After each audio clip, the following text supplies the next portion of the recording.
Success campus, आपकी सफलता हमारा संकल्प। गुड मॉर्निंग गाइस, उम्मीद है आप सब अच्छे होंगे। नया दिन नई सुबह के साथ मैं हाजिर हूँ कुछ नए करंट अफेयर्स लेकर। सवालों को शुरू करने से पहले मैं पिछला TYS का आंसर बता दूँ। पिछला TYS का क्वेश्चन था, अहमदाबाद रेलवे स्टेशन में बैगेज सैनिटाइजेशन और रैपिंग मशीन कितने एरिया में इंस्टॉल किया गया है? हमारा आंसर है 69 मीटर स्क्वायर, 69 मीटर स्क्वायर। तो शुरू करते हैं आज का पहला सवाल। हर साल राष्ट्रीय खेल दिवस कब मनाया जाता है? When is the National Sports Day celebrated every year? हमारे ऑप्शंस हैं 28 अगस्त, 30 अगस्त, 29 अगस्त, 31 अगस्त। हमारा आंसर है 29 अगस्त, 29 अगस्त। हर साल 29 अगस्त को भारत में राष्ट्रीय खेल दिवस के रूप में मनाया जाता है। भारत के हॉकी टीम के स्टार रहे मेजर ध्यानचंद की जयंती पर 29 अगस्त 2012 को पहला राष्ट्रीय खेल दिवस मनाया गया था। इस दिन को इस महान हॉकी खिलाड़ी के सम्मान में मनाया जाता है और देश के सर्वश्रेष्ठ खिलाड़ियों को राजीव गांधी खेल रत्न, अर्जुन पुरस्कार, ध्यानचंद पुरस्कार और द्रोणाचार्य पुरस्कार जैसे सम्मानों से सम्मानित किया जाता है। आइए जानते हैं राष्ट्रीय खेल दिवस का इतिहास। राष्ट्रीय खेल दिवस को भारत के किसी भाग में नेशनल स्पोर्ट्स डे के नाम से भी जाना जाता है। 1979 में भारतीय डाक विभाग ने मेजर ध्यानचंद को उनकी मृत्यु के बाद श्रद्धांजलि दी और दिल्ली के राष्ट्रीय स्टेडियम का नाम बदलकर मेजर ध्यानचंद स्टेडियम दिल्ली कर दिया गया। 2012 में यह घोषणा की गई थी कि खेल की भावना के बारे में जागरूकता फैलाने और विभिन्न खेलों के संदेश का प्रचार करने के उद्देश्य से एक दिन को राष्ट्रीय खेल दिवस के रूप में मनाया जाना चाहिए और इसके लिए फिर से मेजर ध्यानचंद को उनकी जयंती पर श्रद्धांजलि दी गई और 29 अगस्त को भारत में राष्ट्रीय खेल दिवस के रूप में मनाने की घोषणा की गई। आइए जानते हैं मेजर ध्यानचंद कौन थे। मेजर ध्यानचंद का जन्म 29 अगस्त 1905 को इलाहाबाद में हुआ था और वो अपने समय के महान हॉकी खिलाड़ी थे। उन्हें हॉकी खिलाड़ी का स्टार या हॉकी का जादूगर के रूप में जाना जाता था क्योंकि उनकी अवधि के दौरान उनकी टीम में वर्ष 1928, 1932 और 1936 के दौरान ओलंपिक में स्वर्ण पदक हासिल किए थे। उन्होंने 1926 से 1949 तक 23 वर्षों तक अंतर्राष्ट्रीय स्तर पर हॉकी खेला। उन्होंने अपनी करियर में कुल 185 मैच खेले और 570 गोल किए। वो हॉकी के बारे में इतना समर्पित थे कि वो चांदनी रात में खेल के लिए अभ्यास किया करते थे, जिससे उसका नाम ध्यानचंद पड़ गया। 1956 में ध्यानचंद को पद्म भूषण पुरस्कार से सम्मानित किया गया। वो यह सम्मान पाने वाले तीसरे नागरिक थे। अगला सवाल, परमाणु परीक्षण के खिलाफ अंतर्राष्ट्रीय दिवस कब मनाया जाता है? International day against nuclear test is observed on. हमारे ऑप्शंस हैं 30 अगस्त, 29 अगस्त, 25 अगस्त, 27 अगस्त। हमारा आंसर है 29 अगस्त।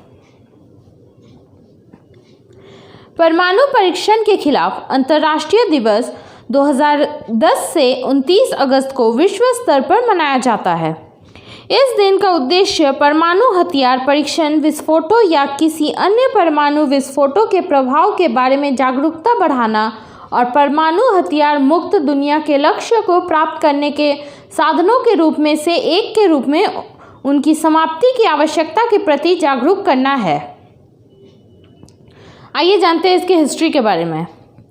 2 दिसंबर 2009 को संयुक्त राष्ट्र महासभा के 64वें सत्र ने अपने प्रस्ताव 64/35 के सर्वसम्मत स्वीकृति के माध्यम से परमाणु परीक्षण के खिलाफ 29 अगस्त को अंतर्राष्ट्रीय दिवस घोषित किया। 2010 में सबसे पहली बार परमाणु परीक्षण के खिलाफ अंतर्राष्ट्रीय दिवस मनाया गया। अगला सवाल,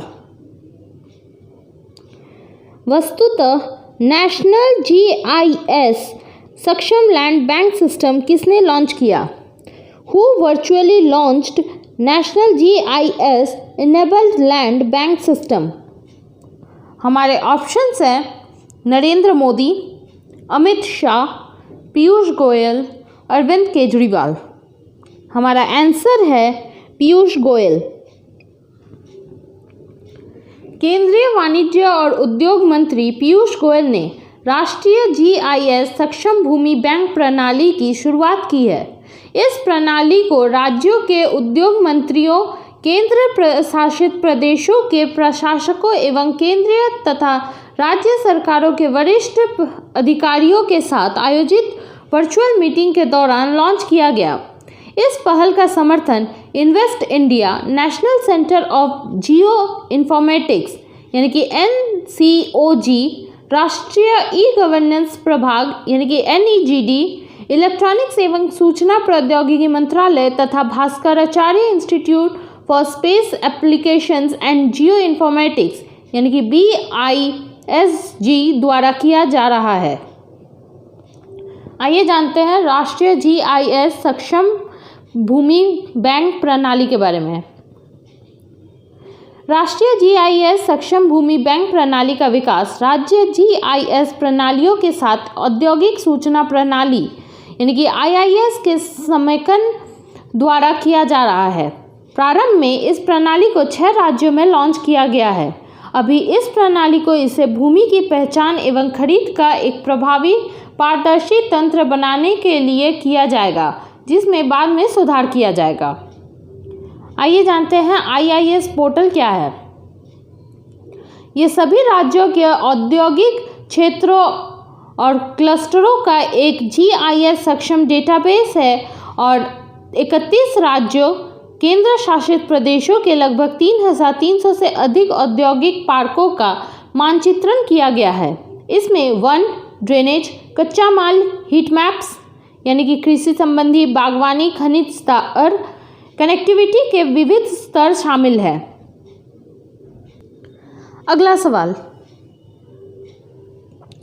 HDFC बैंक ने डिजिटल ग्राहक अनुभवों को बढ़ाने के लिए किसके साथ भागीदारी की? HDFC bank partnered with whom to enhance digital customer experiences? हमारे ऑप्शंस हैं ट्विटर, एडोब, गूगल, इनमें से कोई नहीं।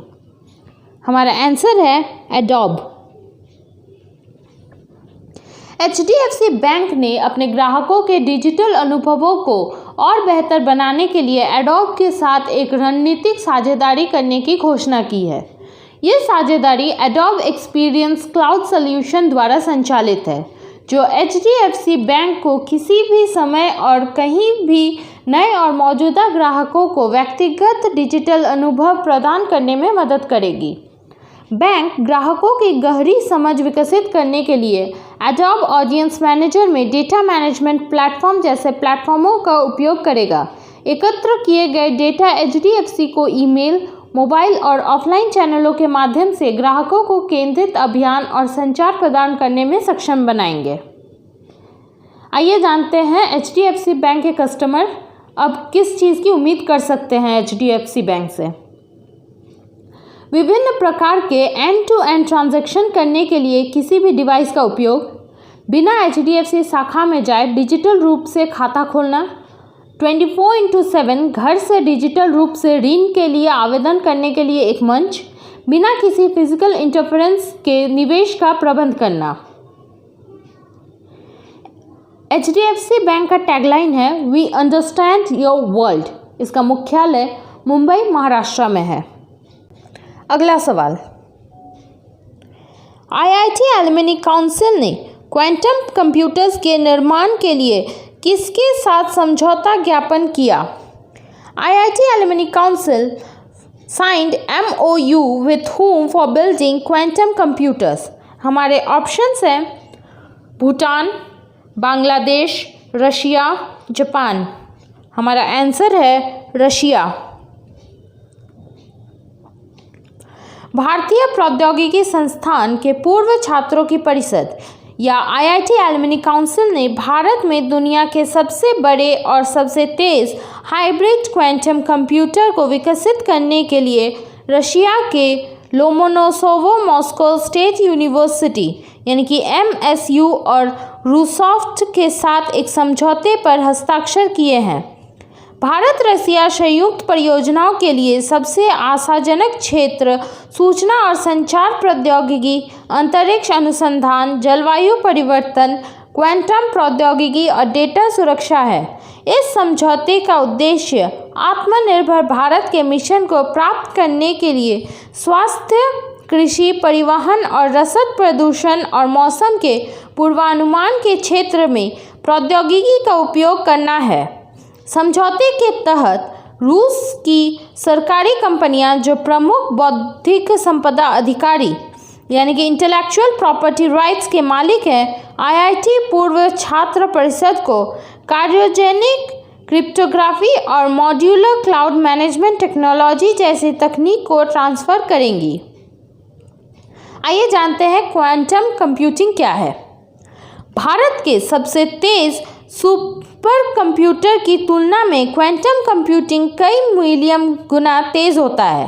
साथ ही यह जीनोम परीक्षण की लागत को 1 लाख रुपए से घटाकर 1000 रुपए से कम प्रति नमूने पर ले जाएगा।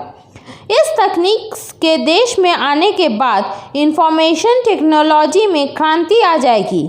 इसके जरिए मौसम की सटीक भविष्यवाणी, स्वास्थ्य एवं परिवार कल्याण क्षेत्र में सिमुलेशन की प्रक्रिया, एडवांस मैन्युफैक्चरिंग, कृषि और अन्य सामाजिक क्षेत्र में बहुत कम लागत में गुणात्मक बदलाव किए जा सकेंगे। IIT पूर्व छात्र परिषद के अध्यक्ष हैं रवि शर्मा। इसका मुख्यालय नई दिल्ली में है। अगला सवाल, उर्दू भाषा के संवर्धन के लिए राष्ट्रीय परिषद द्वारा विश्व उर्दू सम्मेलन कहाँ आयोजित किया गया है? Where has been the World Urdu Conference organized by National Council for Promotion of Urdu Language? हमारे ऑप्शंस हैं पंजाब, महाराष्ट्र, तमिलनाडु, न्यू दिल्ली। हमारा आंसर है न्यू दिल्ली। राष्ट्रीय उर्दू भाषा विकास परिषद या national council for promotion of Urdu language यानी कि NCPUL द्वारा नई दिल्ली में विश्व उर्दू सम्मेलन का आयोजन किया गया।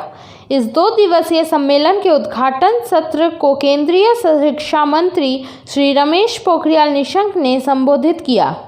सम्मेलन के दौरान मंत्री ने कहा कि भारत सरकार उर्दू लेखकों और साहित्यकारों को साहित्य और रचनात्मक सेवाओं के लिए उर्दू लेखकों को प्रोत्साहित करने के लिए उर्दू के महान व्यक्तित्वों के नाम पर पुरस्कार और सम्मान प्रदान करेगी। NCPUL ने उर्दू की सर्वोत्कृष्ट भावना, इसके समावेशी लोकाचार और रचनात्मक चरित्र को चिन्हित करने के लिए सम्मेलन का आयोजन किया। राष्ट्रीय उर्दू भाषा विकास परिषद के निदेशक हैं डॉक्टर अकील अहमद। अगला सवाल, 28 अगस्त 2020 को bureau of police research and development ने अपनी कौन सी वर्षगांठ मनाई? The bureau of police research and development celebrated it's which anniversary on 28 अगस्त 2020?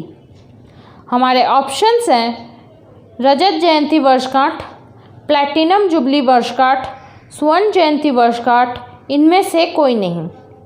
हमारा आंसर है स्वर्ण जयंती वर्षगांठ या गोल्डन जुबली एनिवर्सरी।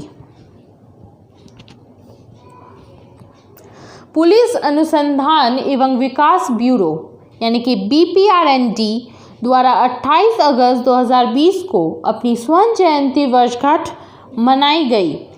BPRD की स्थापना भारत सरकार के गृह मंत्रालय के एक प्रस्ताव के जरिए 28 अगस्त 1970 को की गई थी। ब्यूरो की स्थापना नीति निर्माण करने, पुलिस समस्याओं के त्वरित एवं प्रणालीगत अध्ययन को बढ़ावा देने, पुलिस द्वारा पद्धति एवं तकनीकों में विज्ञान एवं प्रौद्योगिकी के अनुप्रयोग करने के उद्देश्य के लिए की गई थी।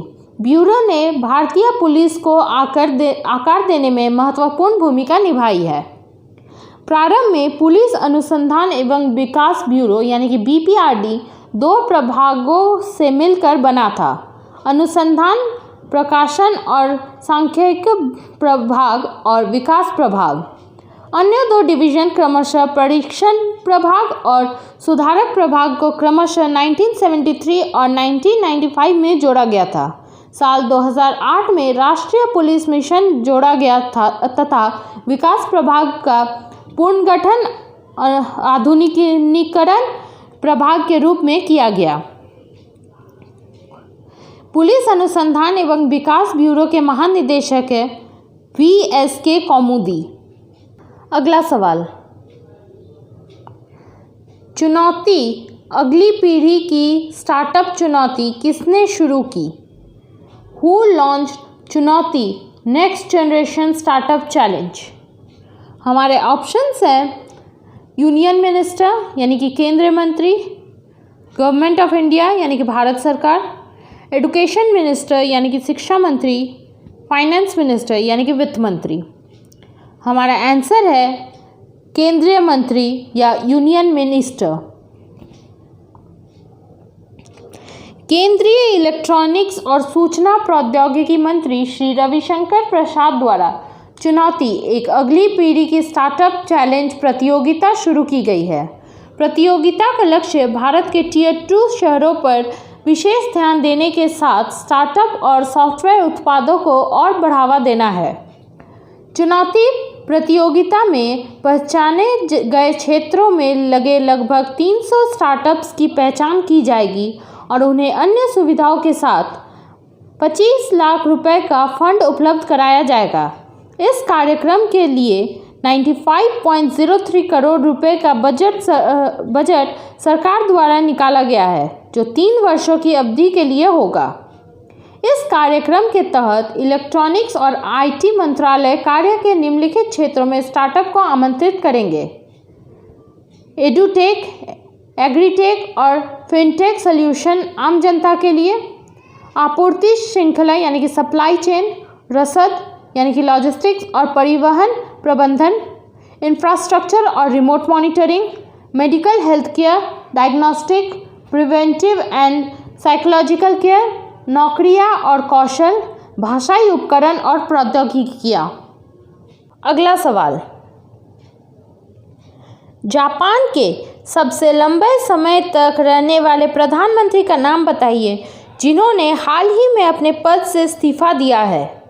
Name the Japan's longest serving prime minister who recently resign from his post. हमारे ऑप्शंस हैं Shinzo Abe, Yamagata अरितोमो, Matsukata Masayoshi, Kuroda कियोताका। हमारा आंसर है शिंजो आबे।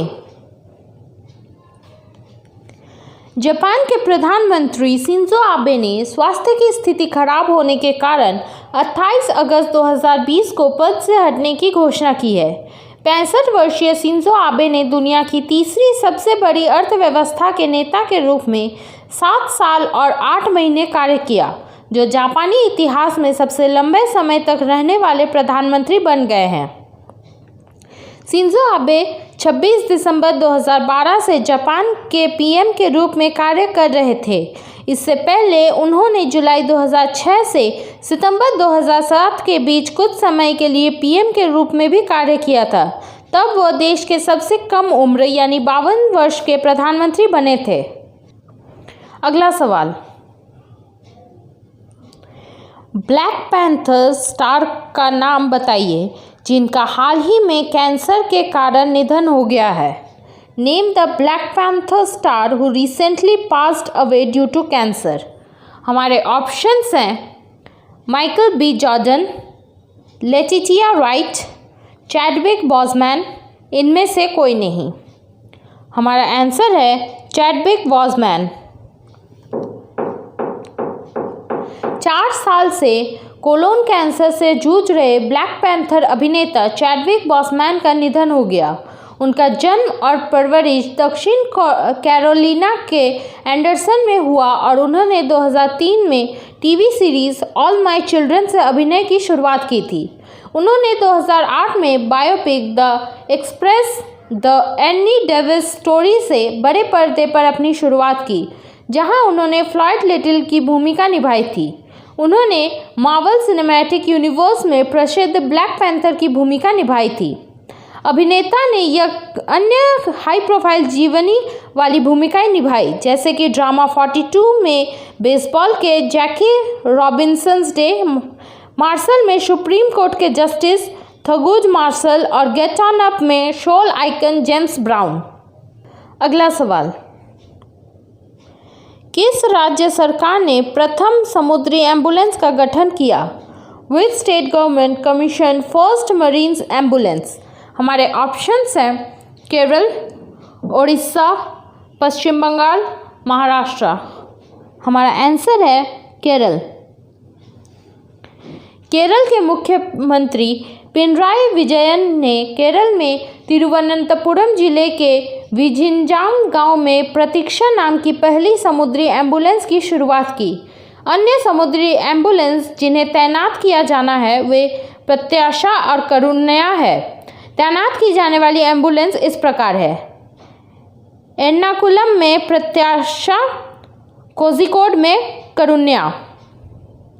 आइए प्रतीक्षा के बारे में जानते हैं। प्रतीक्षा केरल सरकार के मत्स्य विभाग के लिए कोचीन शिपयार्ड लिमिटेड यानी कि CSL द्वारा निर्मित 3 पूर्ण सुसज्जित समुद्री एम्बुलेंस नाव की श्रृंखला में पहली है। उन्हें 6.08 करोड़ रुपए की लागत के साथ समुद्र में दुर्घटनाओं के दौरान मछुआरों के जीवन को बचाने के लिए बनाया गया है। नाव को भारतीय मत्स्य प्रौद्योगिकी संस्थान ने शिपिंग के भारतीय रजिस्ट्री के विनिर्देशकों के अनुसार डिजाइन किया है। केरल की राजधानी तिरुवनंतपुरम है। यहाँ के मुख्यमंत्री हैं पिनराई विजयन। यहाँ के राज्यपाल है आरिफ मोहम्मद खां। अगला सवाल, किस सरकार ने स्वस्थ शरीर स्वस्थ मन फिटनेस अभियान शुरू किया है? Which government launched healthy body healthy mind fitness campaign? हमारे ऑप्शंस हैं तमिलनाडु, गुजरात, मध्य प्रदेश, दिल्ली। हमारा आंसर है दिल्ली। दिल्ली सरकार ने कोविड-19 महामारी के कारण स्कूलों और कॉलेजों पर लगाए गए ताले की वजह से घरों में सीमित रहने वाले छात्रों के लिए हेल्दी बॉडी हेल्दी माइंड यानी स्वस्थ शरीर स्वस्थ दिमाग फिटनेस अभियान शुरू किया है। आइए जानते हैं इस अभियान के बारे में। स्वस्थ शरीर स्वस्थ दिमाग अभियान के तहत एक YouTube चैनल शुरू किया गया है, जहां प्रत्येक बुधवार को एक वीडियो अपलोड किया जाएगा, जिसके जरिए छात्र सर्वव्यापी महामारी से बचने के लिए फिटनेस बनाए रखने और शारीरिक गतिविधियों के लिए 1 सप्ताह तक अभ्यास कर सकते हैं। दिल्ली सरकार ने छात्रों के बीच उद्यमशीलता क्षमताओं विकास करने के लिए एक ऑनलाइन उद्यमशील मानसिकता EMC बूट कैंप का आयोजन किया है। बूट कैंप 10 जून 2020 को 8 साझेदार संगठनों की हिस्सेदारी के साथ शुरू किया और 26 अगस्त 2020 को 14 बैचों के साथ समाप्त हुआ, जिसमें प्रत्येक में 25 से 32 छात्र शामिल थे।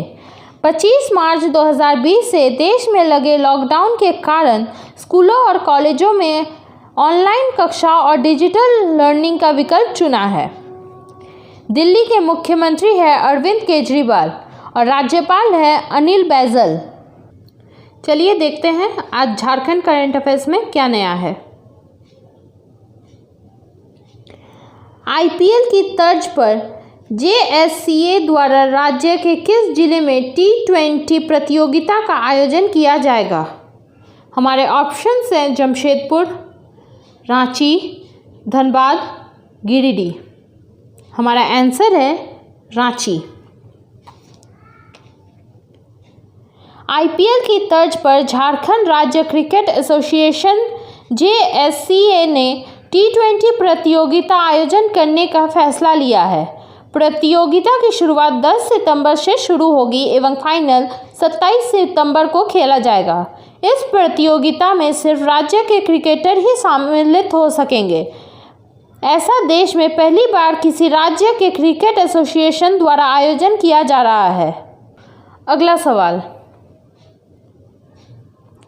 देश में पहली बार वर्चुअल इंश्योरेंस लोक अदालत किस राज्य में आयोजन किया जाएगा?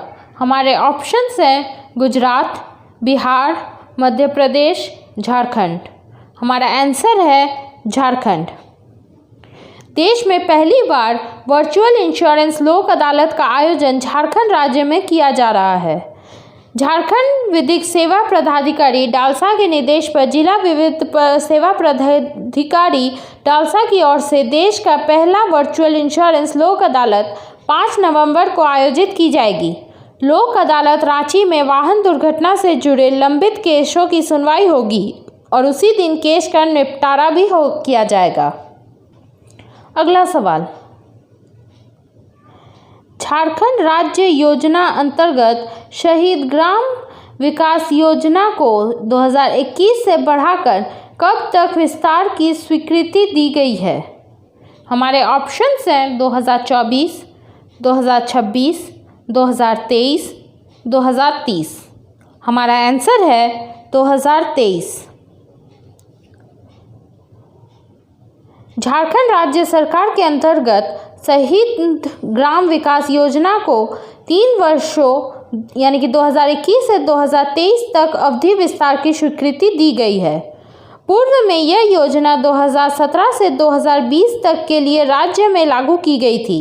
इसकी शुरुआत 17 सितंबर 2017 को भगवान बिरसा मुंडा के गांव अलीहातू में इसकी शुरुआत की गई थी। इस योजना का मुख्य उद्देश्य शहीदों के गांव को विकसित करना एवं मूलभूत सुविधाएं उपलब्ध कराना था, जिसमें मकान, शौचालय, शुद्ध पेयजल, शिक्षा, विद्युत इत्यादि है।